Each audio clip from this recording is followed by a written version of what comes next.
Alright, so these are the original drawings which we've gone for. Everything was annotated, described and well worked out, and we've been through a range of discussions. The main issue is actually the split line, in the sense that the bottom section is quite low. It's split line where the two materials come together, and the edges are higher. It's midpoint because the diameter is larger. This is the key issue. It's complex to I've done so many workings out here. It's complex to achieve a difference in split line height the regular way. So for example, if we were to attempt to have different, so we would have different lengths for the lower section to the upper section to achieve that sort of blossoming of the top inflated shape, to achieve the higher shape on the top versus the bottom with a lower split line.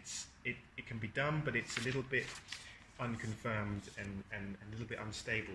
So discussing with the engineers, actually my idea was to solve this is to have and to keep this with one valve, because you can do this if you have three different valves, like one chamber with a one valve, another chamber with two separate valves. Sure, it can be easy, but with one valve it's difficult. So the solution is to actually roll it. So it's all inflated, for example, how to say, where's the drawing gone? So imagine everything's on the same split line. The split line is through the middle, right? And the way to make this section go down to the floor, so to speak, is to push it down like that. And then the sides are rotated round. And then there's split line, split line, split line. But the pressure would cause it to bounce up.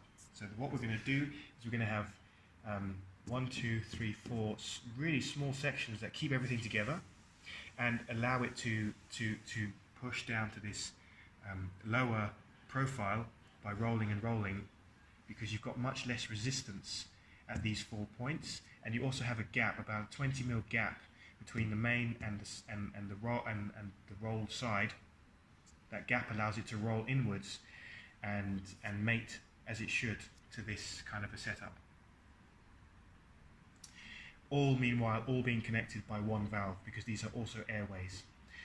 Because these are round and their diameter is something like that, I mean it's not flimsy, it's fairly solid in inflatable terms. It's not going to bend, and it's going to do its job.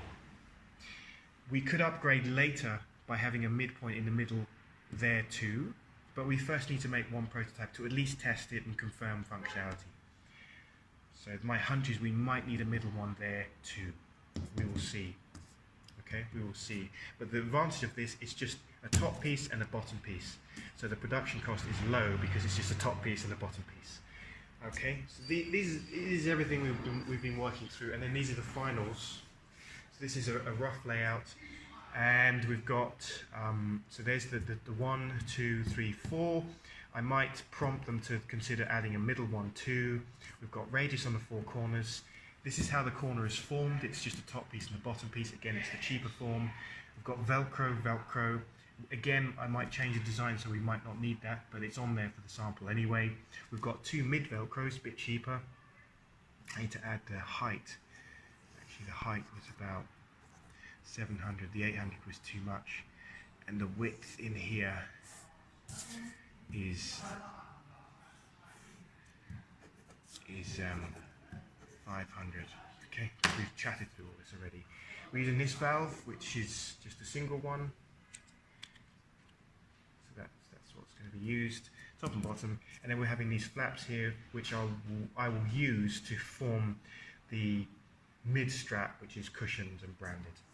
And then this is just to emphasize the importance of these sort of branch areas, these channels, which are very small, low resistance, but carry air, such that when it rolls, and that split line is now at an angle, it means that it's doing what it should do, yet whilst only being 2 pieces of PVC just welded together.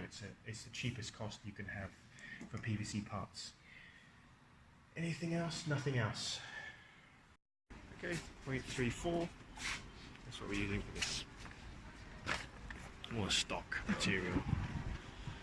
embossed on one side.